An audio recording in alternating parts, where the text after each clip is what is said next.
नमस्कार दोस्तों, स्वागत है आप सभी का अपने YouTube चैनल उत्कर्ष ITI में। दोस्तों, आज हम लोग फिटर सेकेंड ईयर के थ्योरी का महत्वपूर्ण प्रश्नों के बारे में बात करने वाले हैं। जिनका अभी तक एग्जाम नहीं हुआ है उनके लिए यह महत्वपूर्ण होने वाला है, तो बने रहिए वीडियो के अंत तक, तभी आपके लिए उपयोगी होने वाला है। जो अभी तक चैनल पर नए हैं, चैनल को सब्सक्राइब कर लीजिए, साथ ही बेल आइकन को प्रेस कीजिए और अपने दोस्तों में ज़रूर शेयर कीजिए। बिना देरी किए चलते अपने प्रश्न की ओर। और पहला प्रश्न कुछ इस प्रकार है: संकीर्ण कार्य के लिए किस विशेष फाइल का उपयोग किया जाता है? संकीर्ण कार्य के लिए किस विशेष फाइल का उपयोग किया जाता है? तो इसका सही जवाब हो जाएगा ऑप्शन नंबर ए। संकीर्ण कार्य के लिए दोस्तों पिलर फाइल का उपयोग किया जाता है। आपको ये याद रखना है, संकीर्ण कार्य के लिए पिलर फाइल का उपयोग किया जाता है। ऑप्शन नंबर ए सही हो जाएगा। नेक्स्ट क्वेश्चन है, स्लॉटेड केसल नट में स्लॉट क्यों दिए जाते हैं? स्लॉटेड केसल नट में स्लॉट क्यों दिए जाते हैं? इसका सही जवाब होगा option number A, split pin को फिक्स करने के लिए। स्प्लिट पिन को फिक्स करने के लिए स्लॉटेड केसल नट में जो बीच में स्लॉट दिया होता है वो जो है कि स्प्लिट पिन को फिक्स करने के लिए जगह दिया जाता है।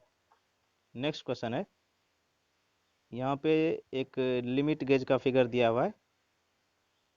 लिमिट गेज का कहा गया है कि इस लिमिट गेज का नाम क्या है? फिगर इस प्रकार है, यह गो है और ये नो गो है। इसका नाम हो जाएगा option number C, progressive plug gauge. आपको ये फिगर अच्छी तरह से याद रखना है कि इसका सही जवाब हो जाएगा option number C, progressive plug gauge. इस लिमिट गेज का नाम क्या हो गया? Progressive plug gauge. Next question है, उसमें भी पूछा गया कि इस गेज का नाम क्या है, और इसका फिगर यहाँ पे दिया हुआ है, ये है। तो इसका सही जवाब हो जाएगा option number A, ring gauge. दोस्तों, इस गेज का नाम क्या हुआ? इसका नाम है रिंग गेज। नेक्स्ट क्वेश्चन है, मिलने वाले भागों के बीच गैप की जांच करने के लिए किस गेज का उपयोग किया जाता है? मिलने वाले भागों के बीच गैप की जांच करने के लिए दोस्तों फिलर गेज का उपयोग किया जाता है। तो इसका सही जवाब हो जाएगा ऑप्शन नंबर सी। क्या हो जाता है? Filler gauge. मिलने वाले भागों के बीच गैप की जांच करने के लिए फिलर गेज का उपयोग किया जाता है। ऑप्शन नंबर सी सही हो जाएगा। नेक्स्ट क्वेश्चन है, स्लिप गेज को साफ करने के लिए किस मटेरियल का उपयोग किया जाता है? स्लिप गेज को साफ करने के लिए किस मटेरियल का उपयोग किया जाता है? तो इसका सही जवाब हो जाएगा option number D, carbon tetrachloride हो जाएगा। Carbon tetrachloride option number D सही हो जाएगा। नेक्स्ट क्वेश्चन है, किस सामग्री को चार्ज करने के बाद लेपिंग प्लेट को धोना है? किस सामग्री को चार्ज करने के बाद लेपिंग प्लेट को धोना है? तो इसका सही जवाब हो जाएगा ऑप्शन नंबर बी, मिट्टी तेल। मिट्टी तेल जो है कि लेपिंग प्लेट को चार्ज करने के बाद धोने के लिए उपयोग किया जाता है। नेक्स्ट क्वेश्चन है, स्लिप गेज को जंग से बचाने के लिए किस सामग्री का उपयोग किया जाता है? स्लिप गेज को जंग से बचाने के लिए किस सामग्री का उपयोग किया जाता है? इसका सही जवाब हो जाएगा option number D, petroleum jelly. दोस्तों, स्लिप गेज को जंग से बचाने के लिए पेट्रोलियम जेली का उपयोग किया जाता है, जिसका सही जवाब हो जाएगा option number D. Next question है, विशेष आयाम के लिए स्लिप गेज का निर्माण करने की प्रक्रिया क्या है? विशेष आयाम के लिए स्लिप गेज का निर्माण करने की प्रक्रिया क्या है? तो इसका सही जवाब हो जाएगा ऑप्शन नंबर डी। इसका सही जवाब हो जाएगा छोटी स्लिप गेज से विरिनिंग शुरू करें। हो जाएगा ऑप्शन नंबर डी, छोटी स्लिप गेज से विरिनिंग शुरू करें। नेक्स्ट क्वेश्चन है 10 नंबर। इसमें पूछा गया है कि इस गेज का नाम क्या है? यह गेज दिया हुआ यहाँ पे, ये गेज है, और पूछा गया है कि इसका नाम क्या है?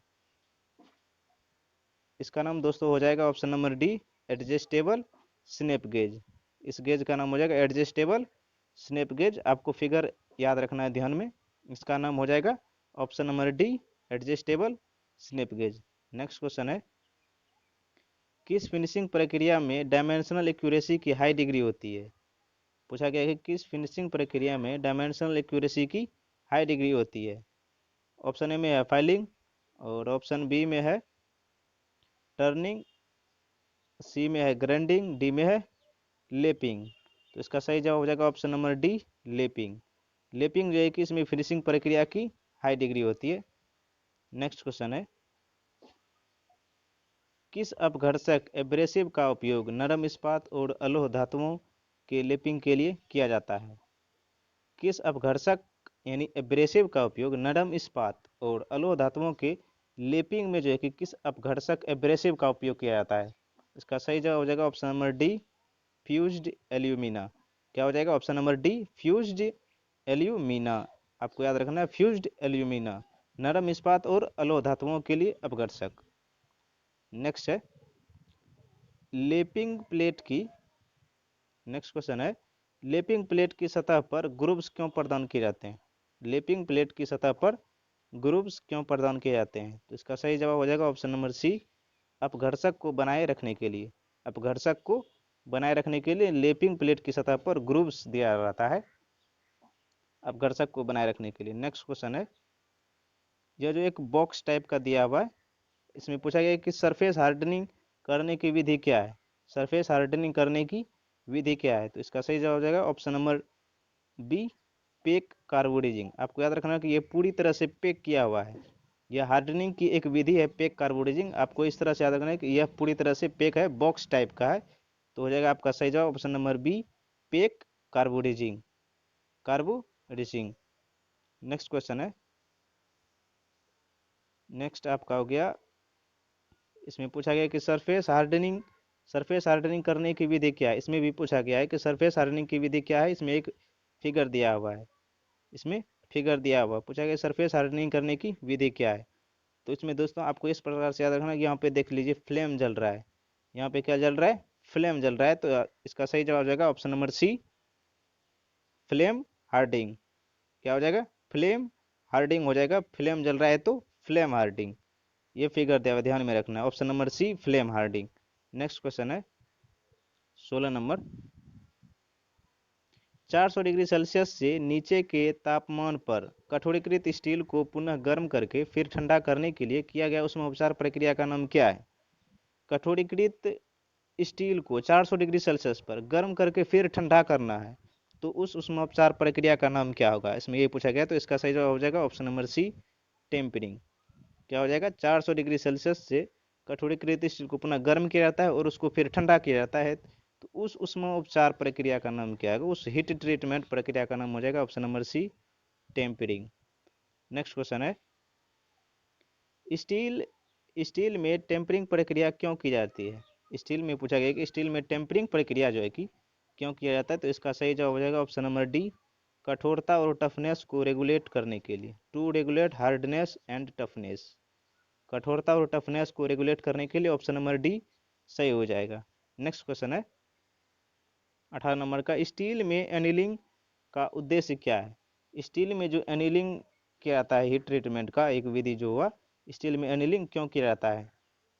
तो इसका पूछा गया है। तो इसका सही जवाब हो जाएगा ऑप्शन नंबर, सही जवाब होगा ऑप्शन नंबर सी, इसका आंतरिक स्ट्रेस को दूर करने के लिए।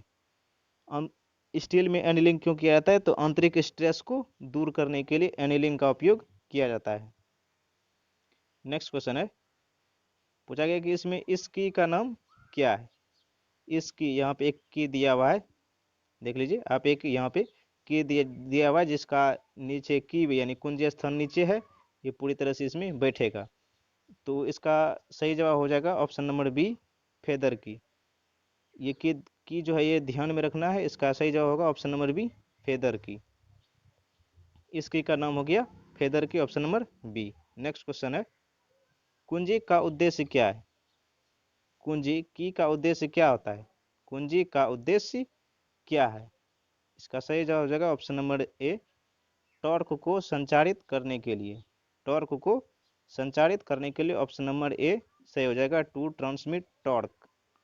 नेक्स्ट क्वेश्चन है, पूछा गया कि इसमें की वे टेपर का अनुपात क्या है? की वे टेपर का अनुपात क्या है? इसका सही जवाब होगा ऑप्शन नंबर डी, 1:100। की वे टेपर का अनुपात 1:100 होता है। आपको ये बदलता नहीं है, आपको ये ध्यान में रखना है। धन्यवाद दोस्तों, मिलते हैं अगले क्लास में, तब तक के लिए जय हिंद, जय भारत।